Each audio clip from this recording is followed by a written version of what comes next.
hasta Palacio Nacional. Estas son las imágenes del presidente Andrés Manuel López Obrador, que llega con su esposa Beatriz Gutiérrez Müller a este evento de los 100 días de gobierno, mientras estamos viendo la caminata frente a los secretarios de gabinete, a los invitados especiales. Alcanzo a reconocer a algunos de los empresarios más importantes de México, y ahí precisamente está nuestro corresponsal Rafa Herrera al interior de Palacio Nacional. En estos momentos vemos al presidente saludando a la secretaria de Gobernación, al ministro presidente de la Suprema Corte de Justicia de la Nación, el presidente de la mesa directiva de la Cámara de Diputados y al presidente del Senado. Vamos a los sonidos también desde Palacio Nacional.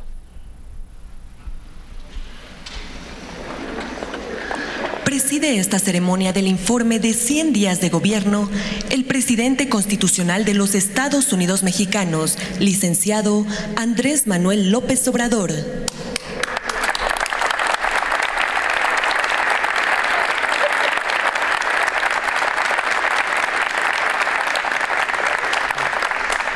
Integran la línea de honor el ministro Arturo Saldívar Lelo de la Rea, presidente de la Suprema Corte de Justicia de la Nación. Diputado Porfirio Muñoz Ledo, presidente de la mesa directiva de la Cámara de Diputados.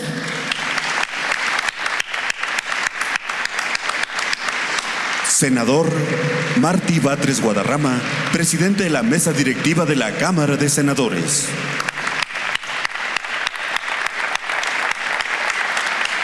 Y ministra Olga Sánchez Cordero, secretaria de Gobernación.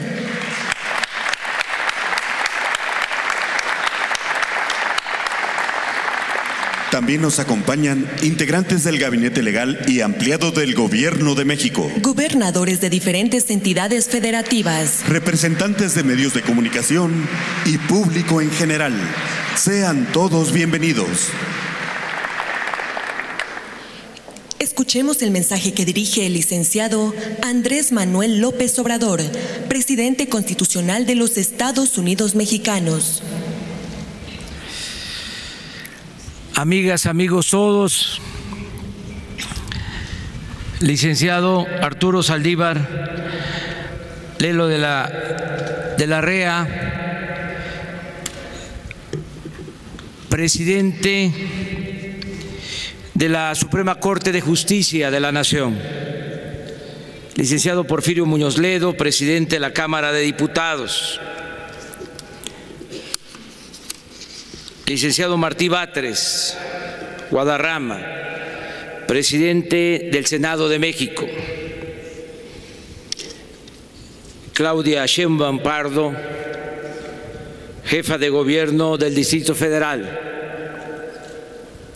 Claudia Palovich Arellano, gobernadora del estado de Sonora, ciudadanos gobernadores, amigos empresarios, dirigentes sociales, servidores públicos, representantes de los medios de comunicación, amigas y amigos todos.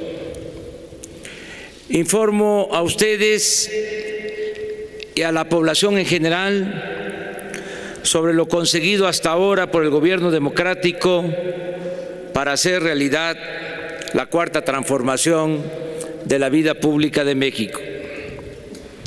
Apenas llevamos 100 días de labores y considero que es importante lo alcanzado.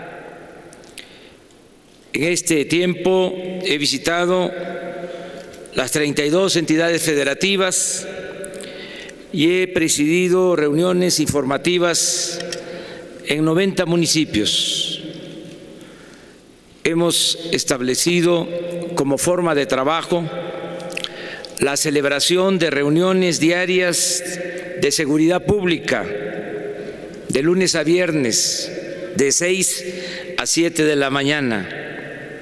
Y a partir de esa hora informamos a la población a través de los medios convencionales y de las redes sociales.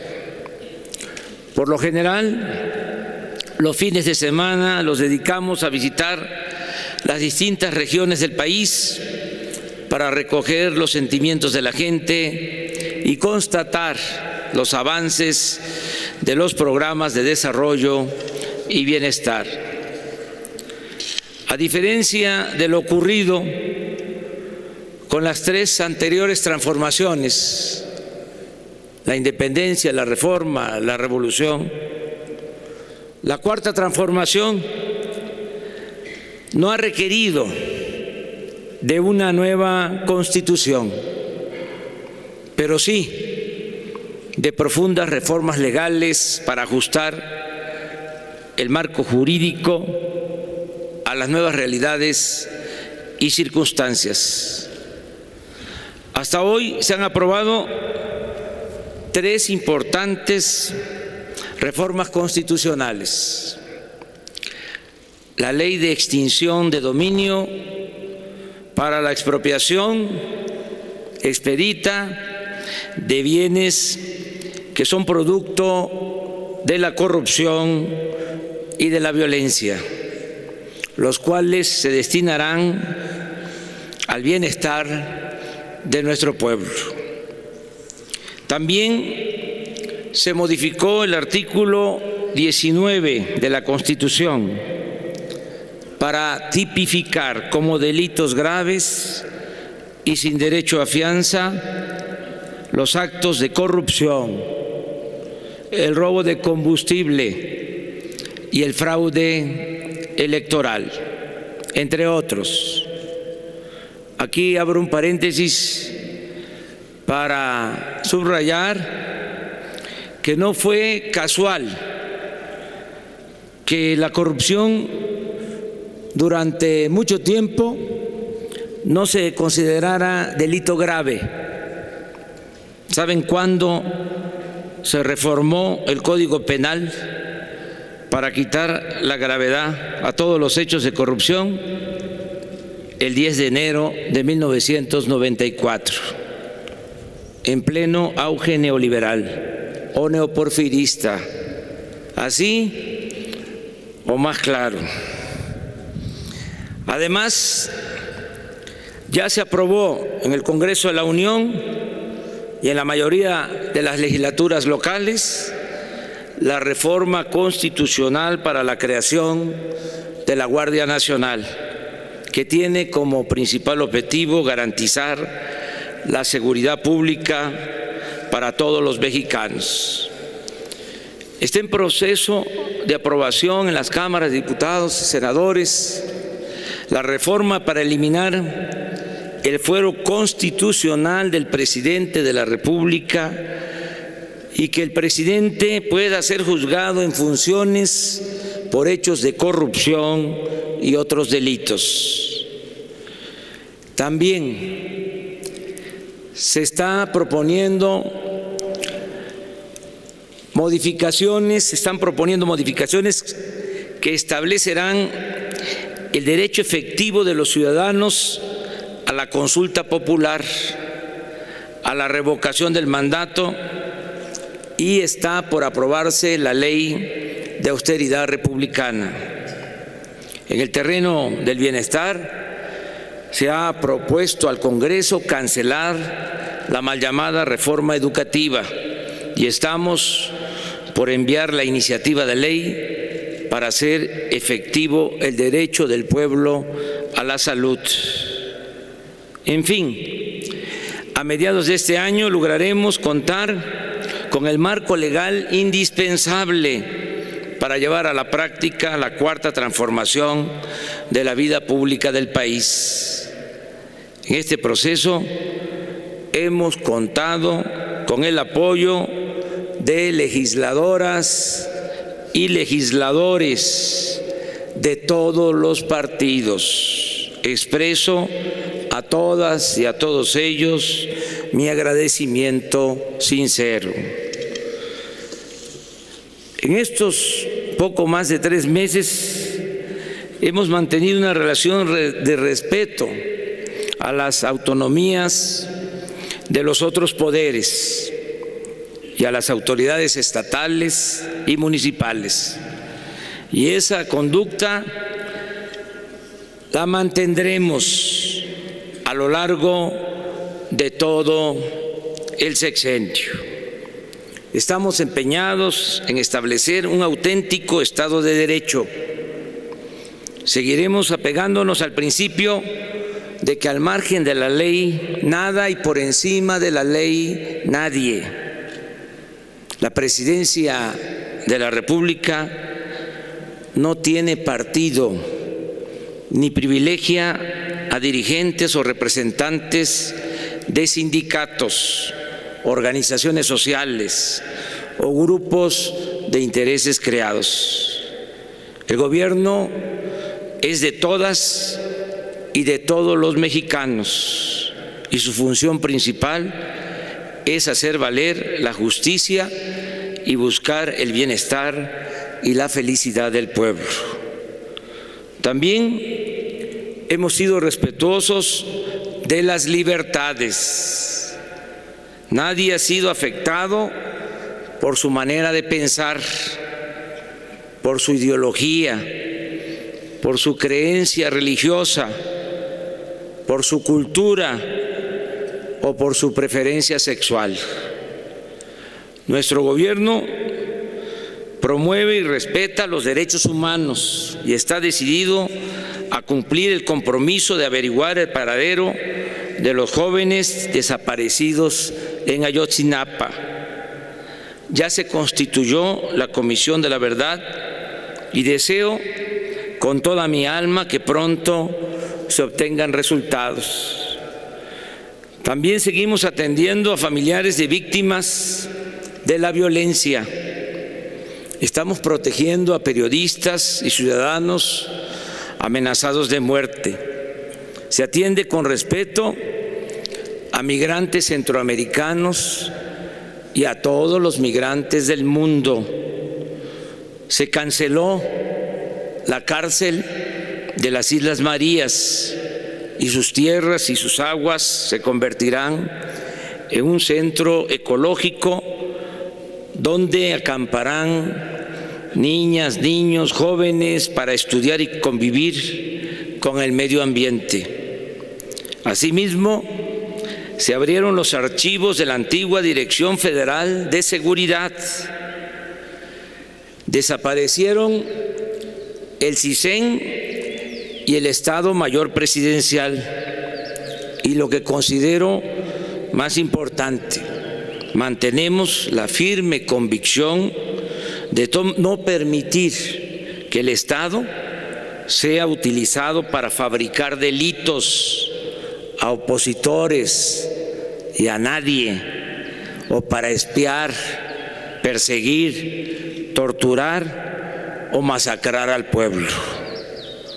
Asimismo, se ha promovido el derecho a la información y al diálogo abierto y circular, con mensajes de ida y vuelta. Baste ver la prensa de ayer y de hoy y advertir que los periodistas critican al gobierno y ejercen su derecho a disentir, y nosotros, de la misma manera, replicamos y argumentamos cotidianamente sin odios o rencores. Con ello se impulsa el hábito del debate y se fortalece la pluralidad democrática. Es importante decir que en serio, sin retórica o demagogia, existe la determinación de mandar obedeciendo. Por eso se llevaron a cabo las consultas sobre el aeropuerto y más recientemente sobre el gasoducto y la termoeléctrica del estado de Morelos. Es prioridad actuar siempre con respeto a la voluntad mayoritaria del pueblo y acabar de una vez y para siempre con las antiguas prácticas de manipulación, compra de votos, la intervención gubernamental en elecciones y la falsificación de resultados. Se acabará, ese es mi compromiso, con los fraudes electorales. En política exterior nos hemos apegado a los principios constitucionales de no intervención, autodeterminación de los pueblos, solución pacífica de las controversias, proscripción de la amenaza o del uso de la fuerza en las relaciones internacionales, igualdad jurídica de los estados, cooperación internacional para el desarrollo, respeto, protección y promoción de los derechos humanos y lucha por la paz y la seguridad internacionales. Queremos mantener una relación de amistad con todos los pueblos y gobiernos del mundo. Es vigente, no anacrónica, como algunos piensan, la frase del benemérito de las Américas, según la cual entre los individuos como entre las naciones el respeto al derecho ajeno es la paz. La relación con el gobierno de los Estados Unidos de América ha sido cordial. No se usa el lenguaje acusatorio o ríspido, sino la diplomacia y la comunicación permanente. Mi gobierno no está a favor del uso de la fuerza para contener la migración, sino que se propone atender las causas que la originan. Por ello, estamos trabajando para conseguir un acuerdo de cooperación para el desarrollo con el gobierno de los Estados Unidos. Es importante informar que existe el compromiso de ese gobierno vecino de invertir al menos 2.500 millones de dólares en los países hermanos vecinos de Centroamérica y 4.800 millones de dólares en proyectos productivos en nuestro país, sobre todo en el sur-sureste.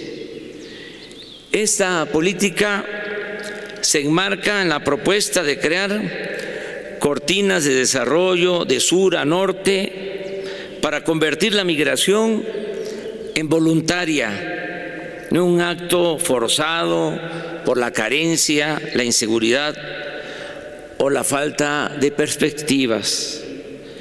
Nuestro gobierno, y ese es un objetivo, es trabajar para que los centroamericanos, los mexicanos, tengan la posibilidad de ser felices donde nacieron, donde están sus familias y sus raíces culturales. En materia económica, estamos aplicando la fórmula de acabar con la corrupción y con la impunidad para liberar fondos que puedan ser destinados al desarrollo y al bienestar del pueblo. En eso consiste nuestro plan económico, en esencia, en acabar con la corrupción, con los privilegios y liberar fondos de esta forma para el desarrollo. Solo por poner un ejemplo, el combate al robo de combustible nos permitirá ahorrar este año 50.000 millones de pesos. Agrego que ya no hay lujos en el gobierno. No existen sueldos como antes de hasta 700,000 pesos mensuales. Están en venta aviones, helicópteros y vehículos extravagantes usados por funcionarios públicos.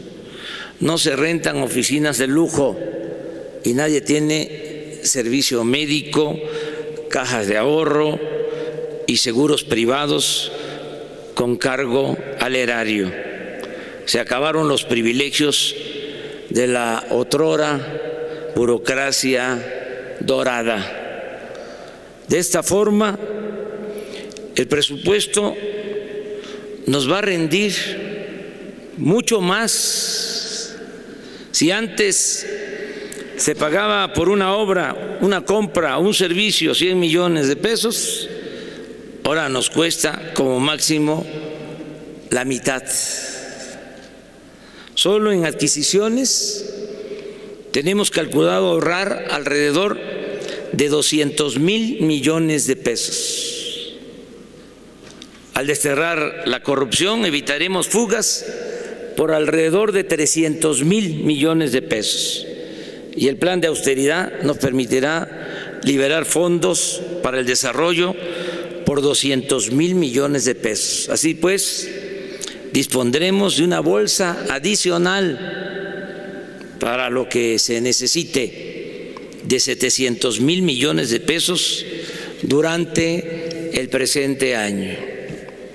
Por eso, no tendremos necesidad de alterar, ni lo haríamos bajo ninguna circunstancia, los equilibrios macroeconómicos. Nunca gastaríamos más de lo que ingresa a la hacienda pública y tampoco nos endeudaríamos para financiar el presupuesto. Mantendremos un manejo responsable de las finanzas públicas. No habrá aumentos de impuestos ni nuevos impuestos. Refrendamos el compromiso de no imponer gasolinazos. El precio de los combustibles, de las gasolinas, el diésel, el gas y la luz, será el mismo en términos reales en todo el año. La gasolina magna, el diésel y la luz han subido por la tardanza en la aplicación del mecanismo de regulación que utilizaremos, pero pronto se resolverá este asunto. Habrán ajustes para cumplir con nuestra palabra de no aumentar en términos reales los precios de los energéticos. En este periodo de 100 días, el peso ha ganado valor con relación al dólar, 4%.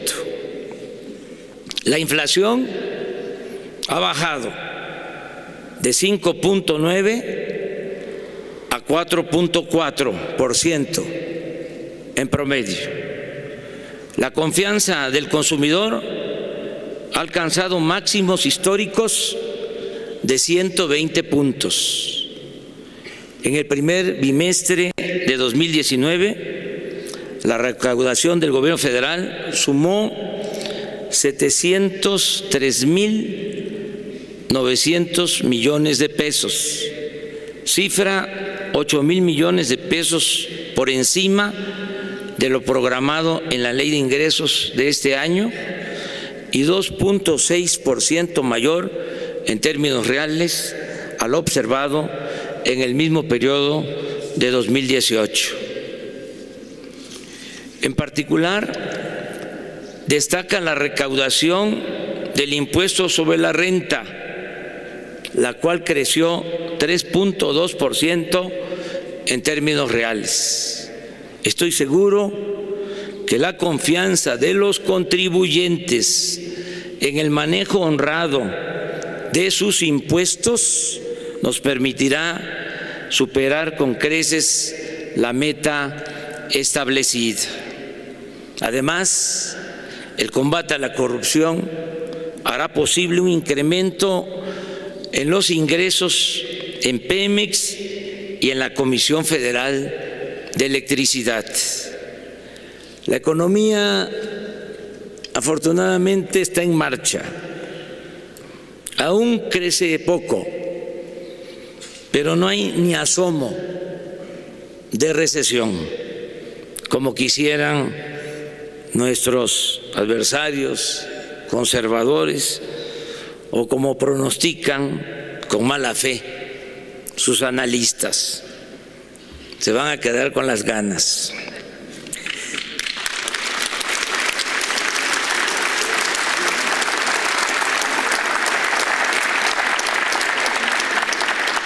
En este año, según datos del Seguro Social, se han creado 220.628 nuevos empleos y la recuperación del poder adquisitivo del salario está mejorando el consumo interno. Las tiendas de autoservicio y departamentales reportan un incremento de 2.5% en las ventas de enero con respecto al mismo mes del año anterior. No puedo dejar de informar con orgullo que logramos un importante acuerdo con el sector empresarial y con los representantes de los trabajadores para aumentar el salario mínimo en 16%, incremento real nunca visto en los 36 años del periodo neoliberal.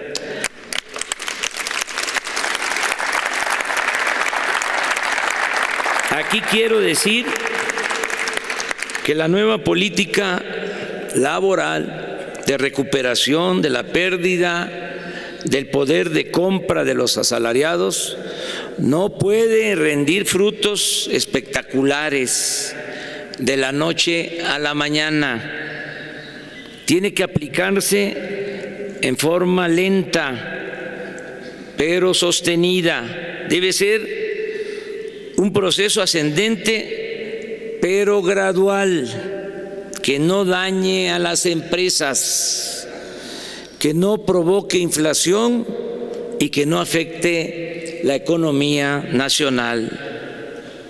Ya se conformó el Consejo para el Fomento a la Inversión, el Empleo y el Crecimiento Económico. Este instrumento de promoción para el desarrollo lo coordina Alfonso Romo, jefe de la Oficina de la Presidencia.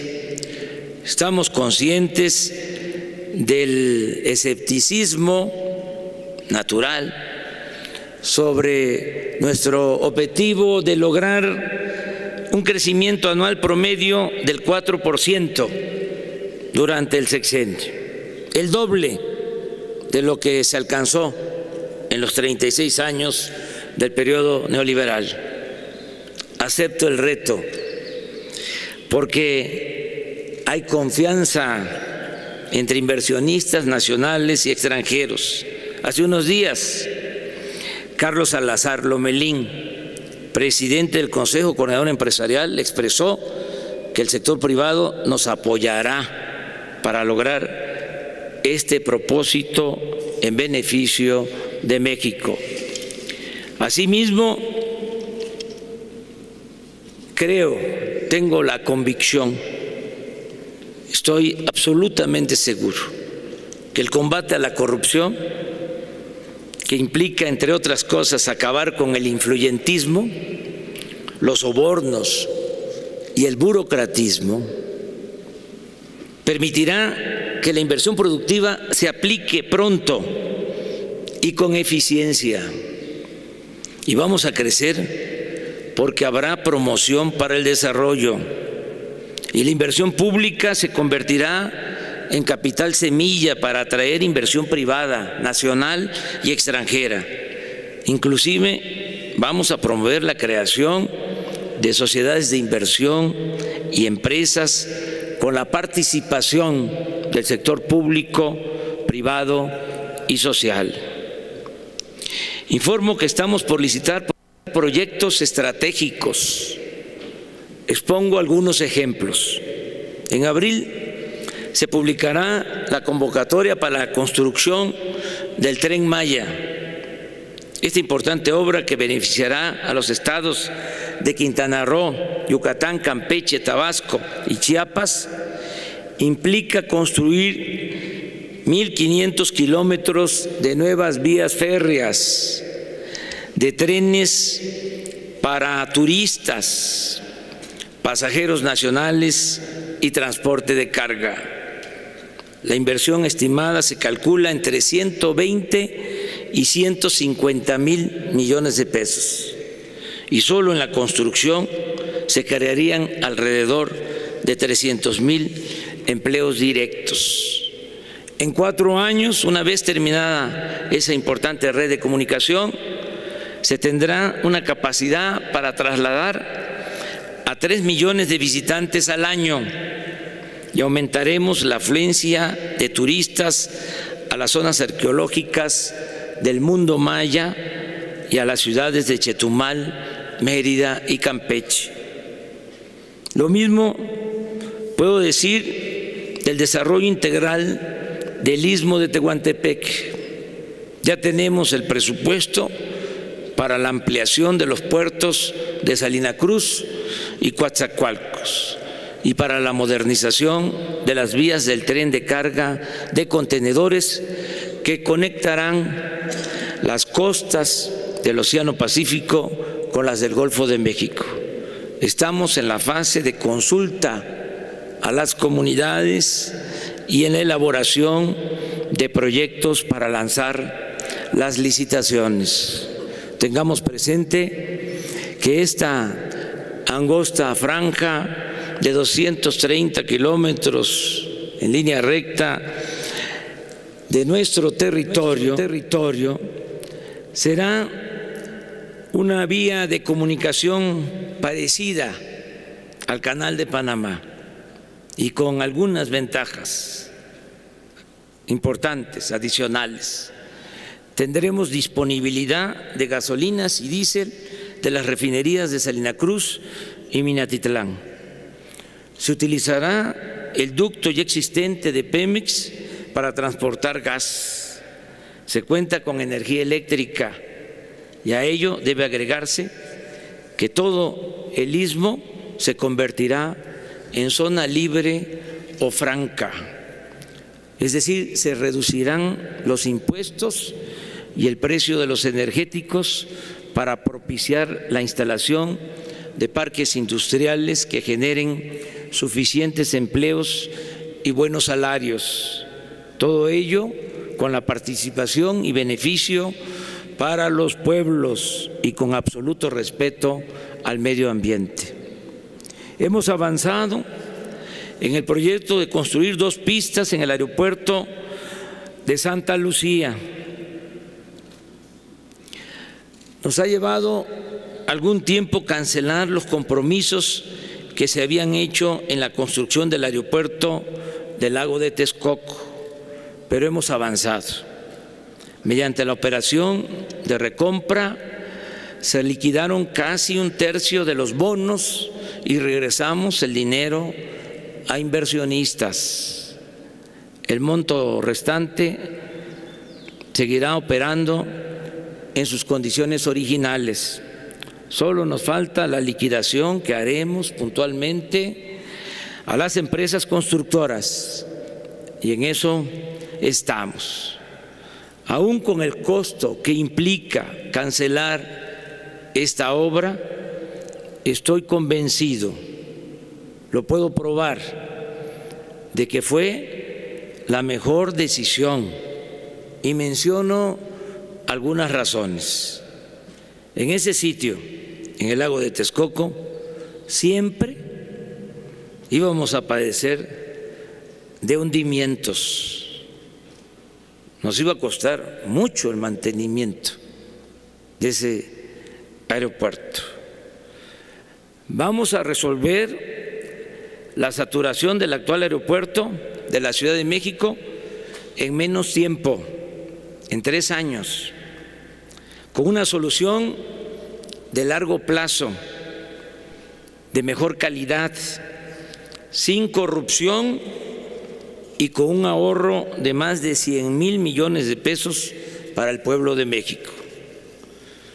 Informo también que ya inició el programa de la zona libre o franca a lo largo de los 3,180 kilómetros de frontera con los Estados Unidos de Norteamérica. En esa franja se redujo el impuesto sobre la renta al 20%. El IVA pasó del 16 al 8%. Los combustibles se abarataron y aumentó al doble el salario mínimo. Estas medidas buscan incentivar la inversión para crear empleos y oportunidades de negocios y establecer de esta forma una última cortina de desarrollo en nuestro país para evitar la migración.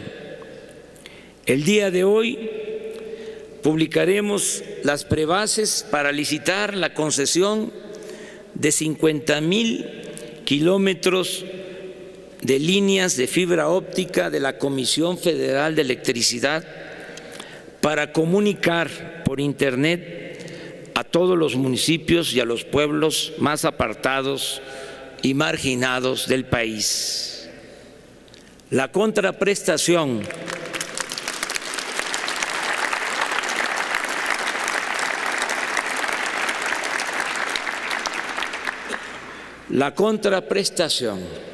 que pediremos a la empresa nacional o internacional que gane este concurso es la de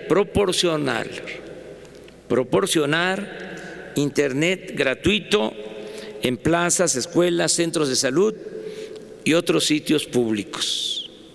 Esta obra, que implicará una inversión de alrededor de 30,000 millones de pesos, será de la mayor importancia para la comunicación y el desarrollo equitativo del México del futuro.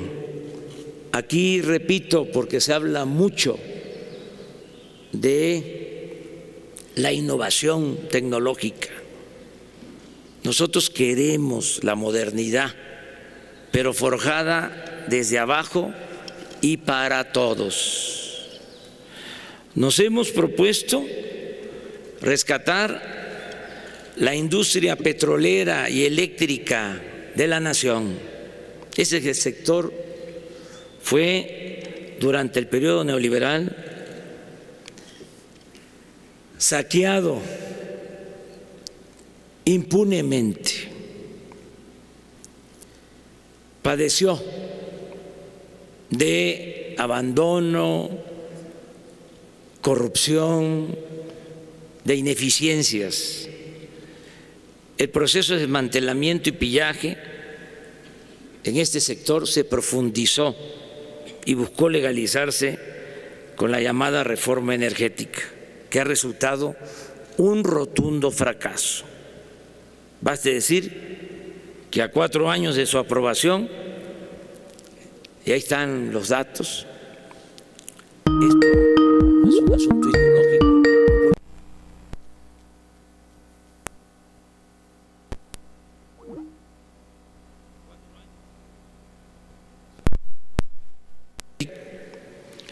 Se redujo la inversión pública y privada en el sector. Se produce menos petróleo crudo, se producen menos gasolinas, menos productos petroquímicos, se genera menos electricidad, aumentaron los precios de los combustibles. Los ingresos de la hacienda pública por petróleo y electricidad disminuyeron. Los contratos que firmaron funcionarios públicos con particulares y las operaciones fraudulentas realizadas con empresarios e inversionistas vinculados a los gobiernos anteriores incrementaron la deuda tanto de Pemex como de la Comisión Federal de Electricidad. Afortunadamente, como una bendición, cuando parecía que todo estaba perdido, la gente decidió a favor de un cambio de régimen y por otra política económica. Y ahora, a pesar de la complejidad del problema, existen condiciones favorables y la firme determinación de rescatar el sector energético nacional. Estamos optimistas porque ya se detuvo la corrupción tolerada en Pemex y en la Comisión Federal de Electricidad.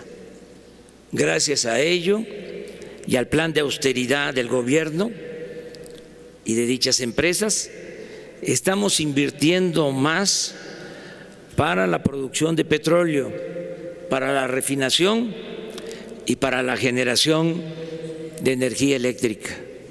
El año pasado, el presupuesto de inversión ejercido por Pemex fue de 185.830 millones de pesos. Ahora es de 272.627 millones de pesos, 46% más. La Comisión Federal de Electricidad ejerció el año pasado 37.200 millones de pesos de inversión. Ahora dispone de 61.000 millones de pesos, 64% más. En materia de obra pública, estamos dando prioridad a la conservación de infraestructura y a la terminación de obras en proceso. La inversión para el mantenimiento de carreteras y de caminos rurales es de 41.298 millones de pesos, un monto superior a lo destinado en los últimos 10 años. Además, el 78% de esa inversión destinada al mantenimiento, a la conservación de carreteras, ya fue licitada y asignada a empresas constructoras para adelantarnos a la temporada de lluvias. Asimismo, todas las secretarías cuentan con un inventario de obras en proceso o inconclusas. Se trata de centros de salud, hospitales, presas, acueductos, canales de riego, carreteras, libramientos, escuelas, trenes, unidades habitacionales, gasoductos, plantas de fertilizantes, centros turísticos, termoeléctricas, puertos y muchas otras obras mal planeadas, abandonadas o sin terminarse. Ante este tiradero de obras, hemos decidido priorizar y elaborar un programa multianual para asignar recursos y concluir la infraestructura y estas obras a lo largo del sexenio. Muchos casos no podríamos terminarlas este año ni el año próximo. Les doy el ejemplo del tren Toluca, Ciudad de México. Se pensó que iba a costar 30.000 millones. Se han ejercido 60.000 y nos faltan 30.000 más para terminarlo. Vamos, por eso, a hacer un plan y terminarlo durante el sexenio. Otro ejemplo, el tren en Guadalajara. Se estimó que iba a costar 25,000 millones y en realidad se tienen que ejercer 50,000 millones, el doble. Y ya estaba a punto de inaugurarse. Se aprobó para este año 1,000 millones y pensábamos que con eso se terminaba, pero nos llegó la información de que no iba a alcanzar esa cantidad y le pedí al secretario de Comunicaciones, al ingeniero Jiménez Espriu, que me presentara un informe. Y en efecto, para terminarlo este año necesitamos 4,500 millones de pesos, no 1,000. ¿Qué estamos haciendo en este caso? Pues estamos haciendo un acopio de recursos para que en efecto terminemos esa obra en diciembre de este año, que no se siga posponiendo. Esta es una estrategia que se va a aplicar para todas las obras en proceso. Imagínense, hay 70 hospitales inconclusos.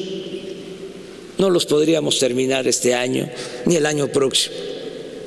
Es un plan para terminar todas estas obras que significan inversión, presupuesto público, dinero de todos los ciudadanos. Y por eso también recogemos la lección. Hemos hecho el compromiso de no iniciar ningún proyecto de gran escala que no podamos terminar durante nuestro mandato. Es decir, el Tren Maya, la refinería, el corredor transísmico, las carreteras, el aeropuerto y todo lo que hagamos deberá concluirse y quedar funcionando en el sexenio. También informo que ya iniciamos el programa de atención a comunidades afectadas por los sismos de 2017.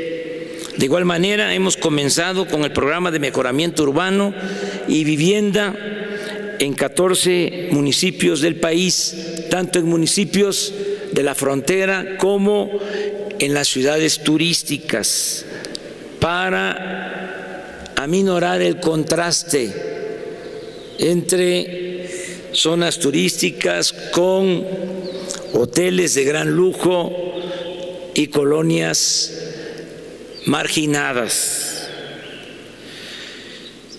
Este año vamos a reestructurar 194,000 créditos del Infonavit, de gente que paga y paga y no termina de pagar. Esto va a beneficiar a muchas familias de trabajadores. El gobierno de la Cuarta Transformación buscará siempre hacer realidad el ideal de la justicia social, empezando por aplicar el criterio de que por el bien de todos, primero los pobres. Es un timbre de orgullo, una dicha enorme, y creo que este es un ideal compartido por todos los mexicanos, de todos los sectores. Que se destinen este año más de 300,000 millones de pesos del presupuesto público a mejorar las condiciones de vida y de trabajo de la gente más humilde y pobre de nuestro país. De cada 10 hogares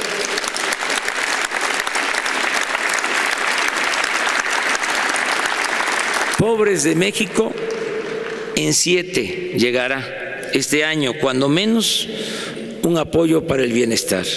Y en las comunidades indígenas la ayuda llegará a todas las familias.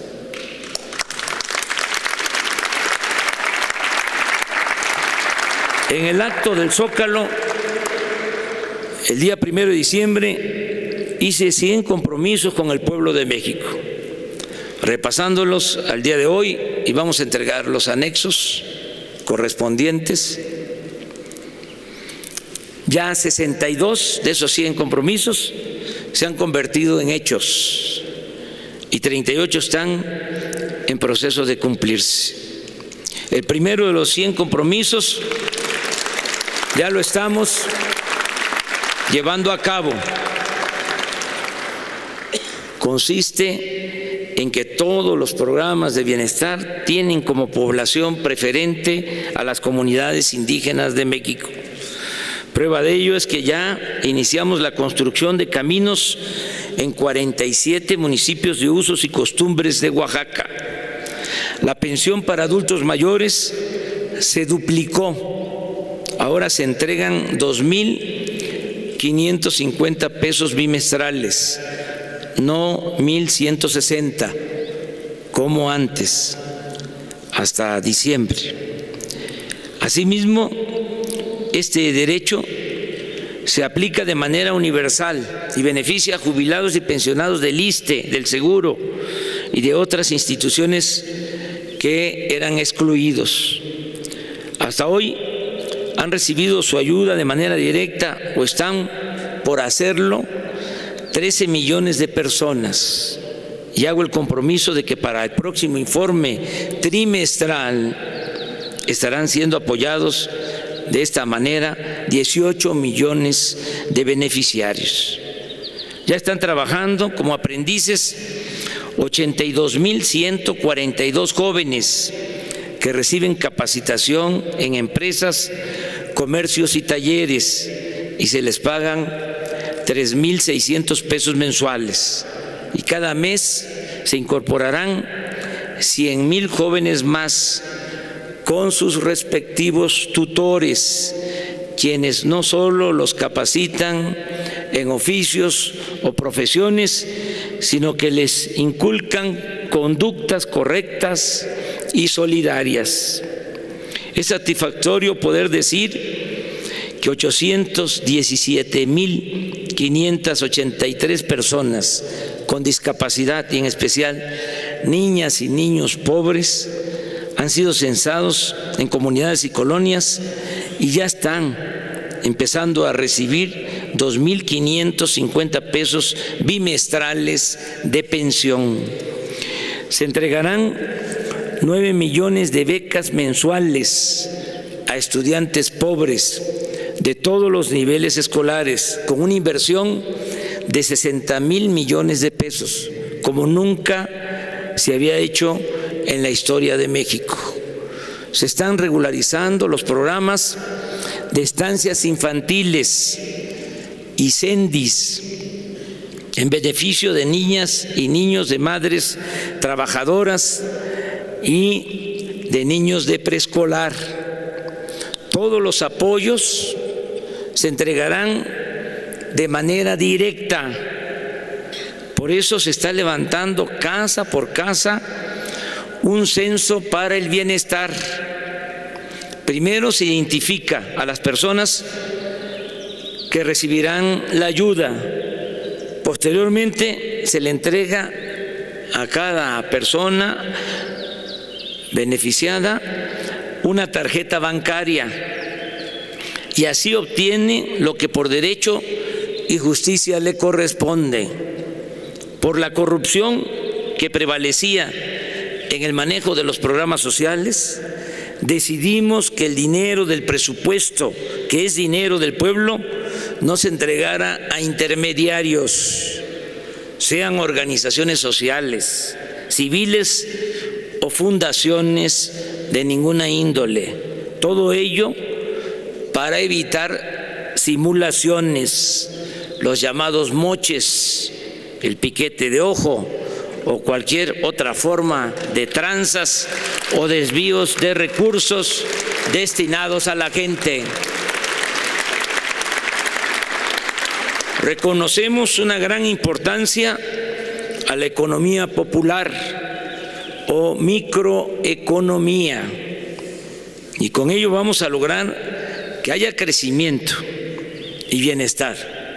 También de esa manera se logra el crecimiento económico desde abajo, en pequeñas comunidades y barrios, con la participación y la creatividad de la gente. 1 millón de ejidatarios, comuneros y pequeños propietarios han recibido apoyos económicos para sembrar y pronto se sumarán 1.500.000 más, incluyendo cañeros y productores de café. Asimismo, ya se establecieron precios de garantía para alimentos básicos en beneficio de 2 millones de pequeños productores, a quienes se les pagará durante la cosecha 5,610 pesos la tonelada de maíz, 6,120 pesos el arroz, 14,500 el frijol, 5,790 el trigo y a 8 pesos con 20 centavos el litro de leche, lo cual significa, con relación al año pasado, un aumento promedio de más del 30%. El programa Sembrando Vida ya está en marcha. Este año se plantarán 575,000 hectáreas de árboles frutales y maderables, y el año próximo se llegará a 1 millón de hectáreas. Este programa, además de su importancia productiva y ecológica, nos permitirá crear 230,000 empleos permanentes este año y otro número similar el año próximo. Solo en Chiapas, donde ya se están sembrando 200,000 hectáreas, van a trabajar 80,000 campesinos de 1,759 ejidos y comunidades. De igual manera, ya comenzó el programa de crédito ganadero a la palabra, que consiste en entregar de 1 a 10 novillonas y hasta un toro por productor, lo cual representa adquirir 200,000 reses con un presupuesto autorizado de 4,000 millones de pesos en beneficio de 19,200 ejidatarios y pequeños propietarios. Parecido a este crédito, pero dirigido a artesanos, comerciantes y muy pequeños empresarios, es el programa de tandas para el bienestar. Se trata de otorgar pequeños créditos a quienes se ganan la vida produciendo y vendiendo sus productos o prestando servicio. Se empezará otorgando 6,000 pesos sin intereses, abonando ese crédito con pagos mensuales de 500 pesos. Al terminar de pagar los 6,000 pesos, recibirán de inmediato 10,000, luego 15,000 y así hasta 20,000. A la palabra, sin burocratismo, sin trámites excesivos, sin dejar nada en garantía. La mayor riqueza de México es la honestidad de su pueblo. A eso nos atenemos. Este pequeño crédito ayudará para comprar mercancía, materia prima, un aparato electrodoméstico, herramientas o cualquier insumo. Este programa beneficiará a 1 millón de personas que están ahora, como muchas otras, excluidas del sistema financiero. Se les considera no sujetos de crédito y quedan expuestos al agio y a la usura. Me dio mucho gusto que cuando empezó a hacerse el censo del bienestar, se va casa por casa y la gente se apunta, se inscribe. Si es un adulto mayor, su pensión; si es una persona con discapacidad, su pensión. Pero teníamos contemplado originalmente dar créditos a 500,000 pequeños comerciantes, artesanos, pequeños empresarios, y se censaron hasta ahora, se inscribieron 5 millones.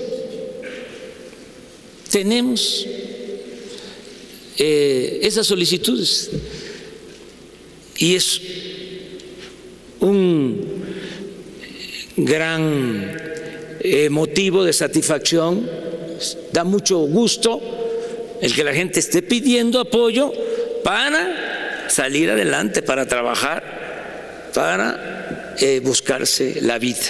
Entonces, este es uno de los programas que vamos a procurar que no le falte presupuesto. Por eso, aunque nos quedemos sin camisa, aunque pasemos de la austeridad republicana a la pobreza franciscana, siempre habrá estos apoyos. En educación hemos logrado, entre otras cosas importantes, algo que considero valioso: aminorar la polarización que se desató con la llamada reforma educativa. Yo creo que eso es lo más importante. Estaba muy confrontada la población, mucha polarización por la llamada reforma educativa.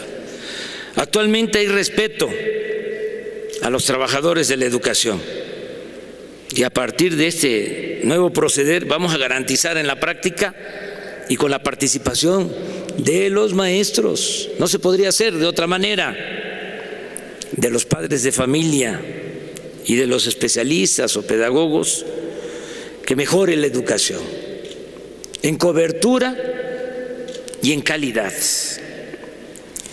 Están en proceso de creación 100 universidades públicas. Inició el programa de rescate del patrimonio cultural y de la memoria histórica. Este año está dedicado a conmemorar el centenario del asesinato de Emiliano Zapata Salazar, así como a los 500 años de la primera gran resistencia indígena frente al invasor español. Ya comenzó el programa de fomento a la lectura. Como es sabido, se abrió la residencia oficial de Los Pinos, que ha sido visitada por más de 900,000 personas, y se elabora el proyecto integral de arte y cultura para unir ese espacio con los sitios y museos del bosque de Chapultepec. Es decir, se creará uno de los complejos artísticos y culturales de mayor importancia y esplendor en el mundo.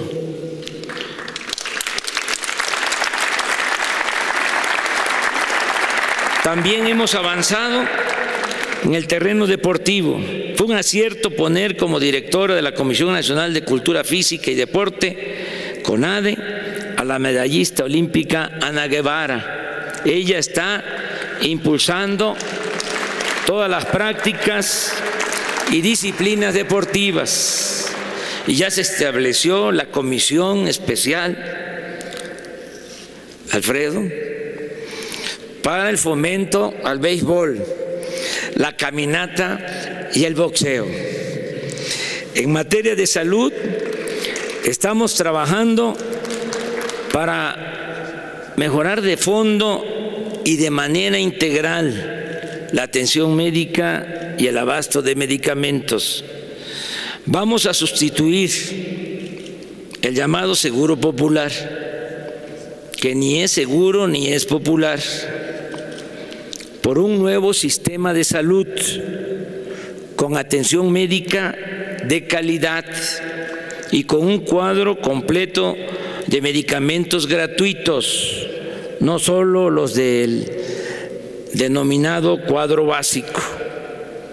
El gobierno en su conjunto compró el año pasado 93.885 millones de pesos en medicinas y materiales de curación, casi 100.000 millones de pesos, a un grupo muy reducido, por cierto, de proveedores.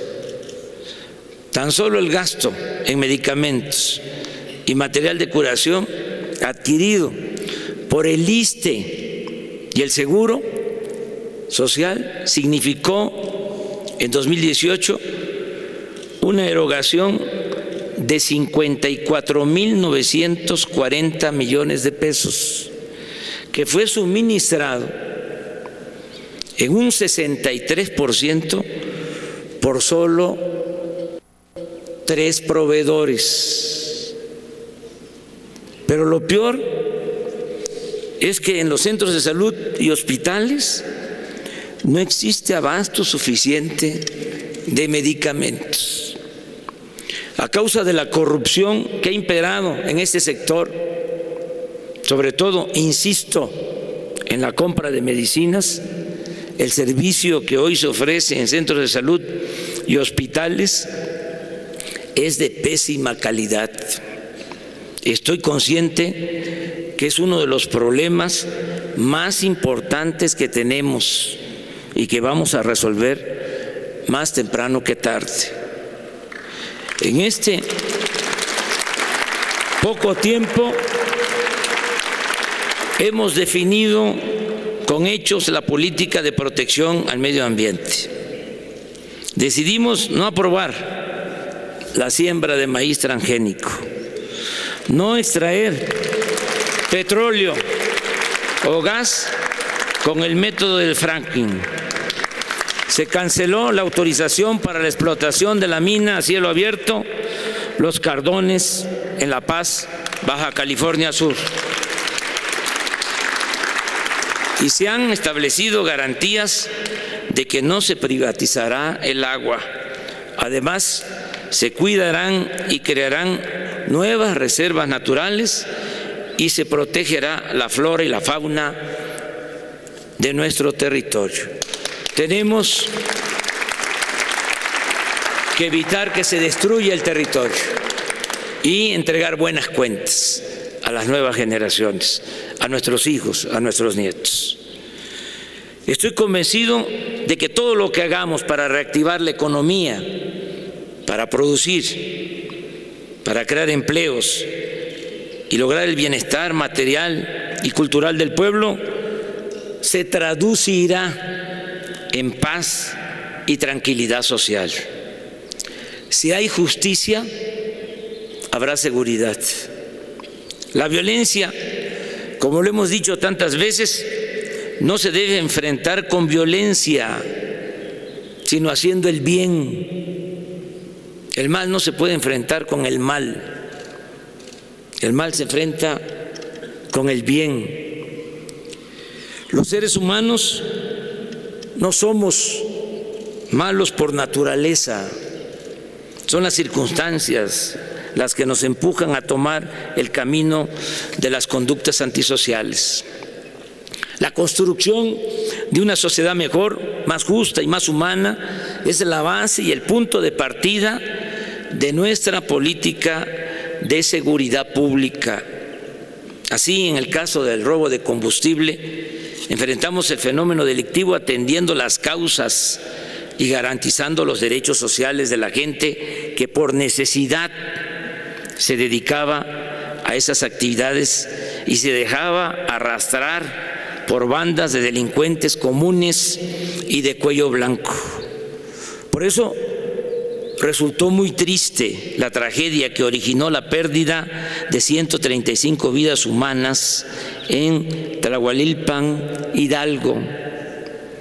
Nuestro pésame permanente a sus familiares y el compromiso de que lucharemos siempre para evitar que nadie, ni en este caso, ni por migración, por pobreza, por marginación, se vea obligado a poner en riesgo su vida.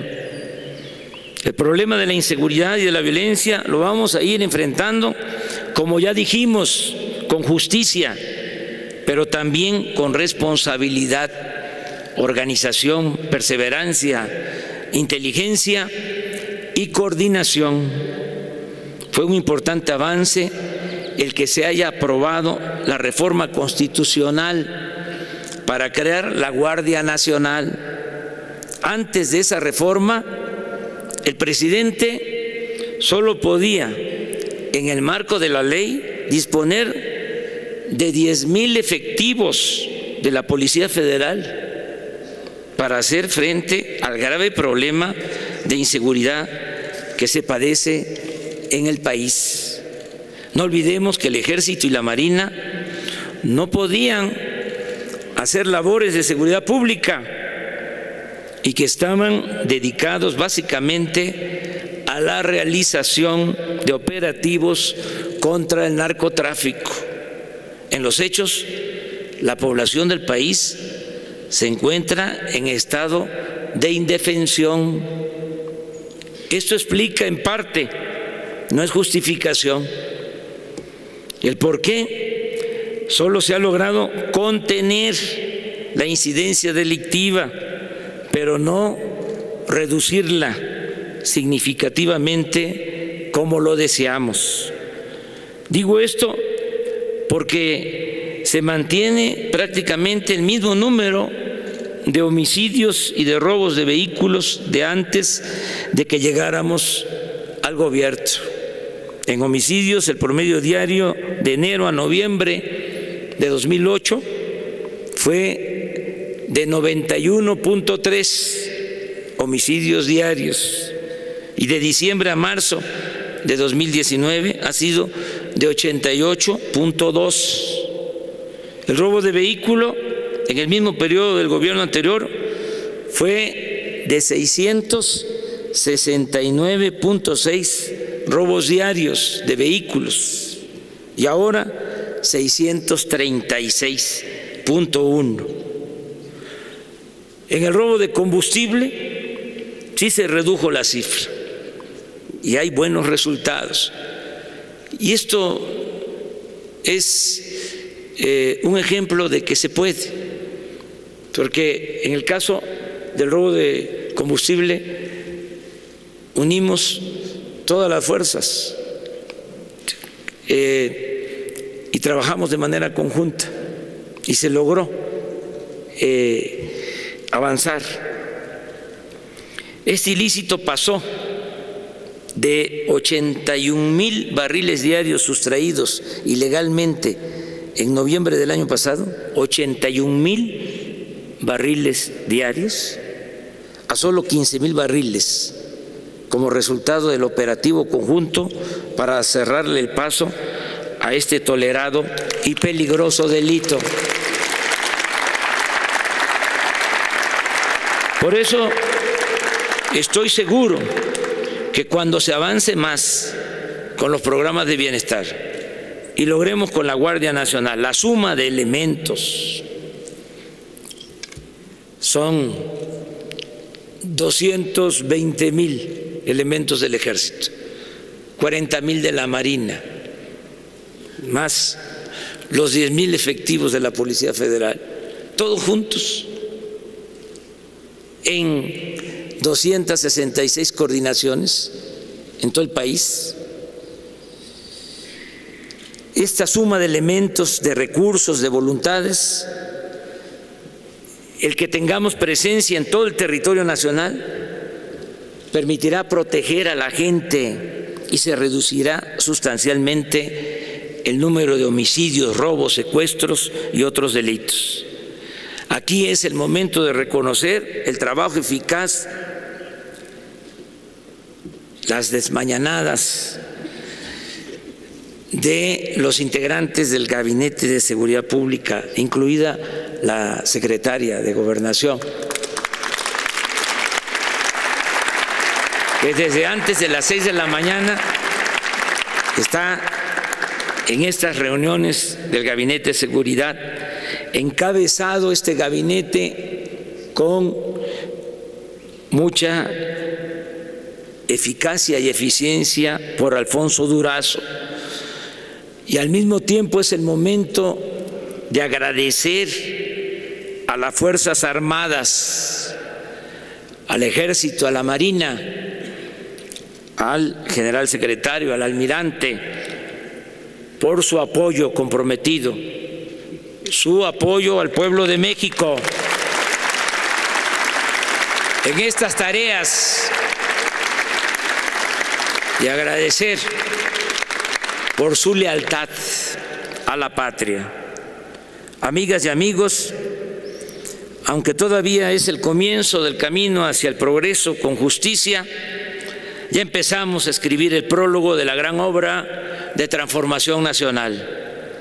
Ya probamos que se puede gobernar para el pueblo y con el pueblo.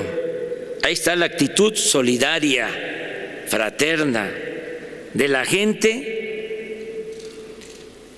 que con mucha conciencia, cuando tuvimos el problema del abasto de gasolinas, porque decidimos enfrentar el robo de combustible, se portaron a la altura de las circunstancias. En situación muy difícil, el tener que esperar hasta más de una hora para cargar gasolina. Y nos apoyaron. Bien decía Juárez, con el pueblo todo, sin el pueblo nada. También hemos confirmado en este periodo de 100 días que si se acaba con la corrupción y se gobierna con austeridad, se puede obtener más crecimiento económico. Esto es lo que vamos a demostrar, no solo en México, en el extranjero. Este es el nuevo modelo de política económica.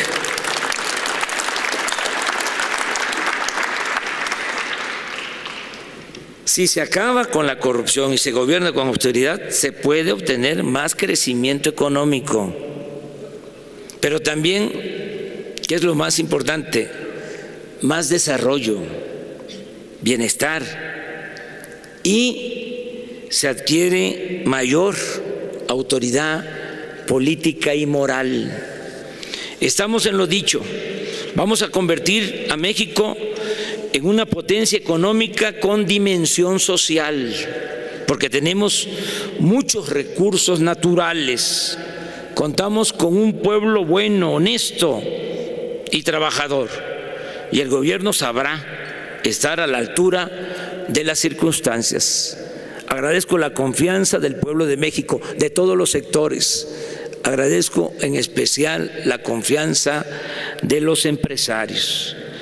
Y reitero, reafirmo, refrendo el compromiso de no fallar.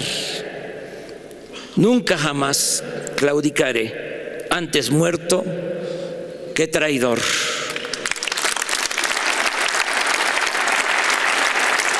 Vamos a seguir construyendo en armonía. La cuarta transformación también es reconciliación. Vamos a seguir construyendo entre todas y todos la bella utopía. Vamos a seguir caminando hacia ese gran ideal de vivir en una patria nueva, libre, justa, democrática y fraterna. Gracias de todo corazón. ¡Que viva México! ¡Viva México! ¡Viva México!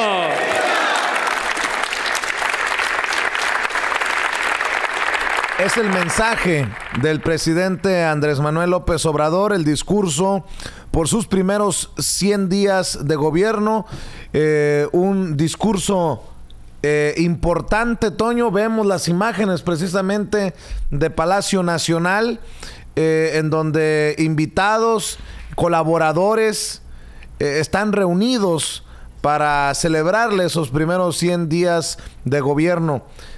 Primero muerto que traidor, dijo el presidente Andrés Manuel López Obrador. Y bueno, pues escuchamos los sonidos desde Palacio Nacional.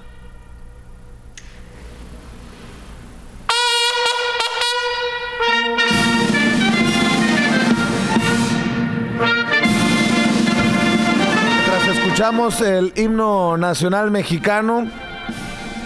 Toño, escucho tus opiniones aquí en Sin Censura. Pues mira, Vicente, me parece un discurso absolutamente completo a solamente 100 días. Verdaderamente es un informe de gobierno y esto pues rompe con cualquier tipo de protocolo. Esto, la realidad es que es algo muy, muy distinto de lo que hayamos visto en cualquier momento histórico de México. Los informes de gobierno, pues usted lo sabe, se dan cada año, ¿no? Y me parece que son el 1 de septiembre, le voy a confirmar, pero bueno, creo que son todos los 1 de septiembre. Y bueno, pues ahora tenemos un informe a los primeros 100 días de Andrés Manuel López Obrador, en el que, como bien prometió en la conferencia mañanera, nos da a conocer, sí, exactamente qué es lo que ha ocurrido en este gobierno, lo bueno, lo malo, los pros, los contras, da a conocer incluso dentro de esos contras, porque hay que decirlo, la tragedia en Tlahuelilpan, la escasez de gasolina, una escasez de la que él habla, pues la gente se puso las pilas, les otorgó su apoyo e incluso cita a Benito Juárez, con el pueblo todo, sin el pueblo nada, ¿no?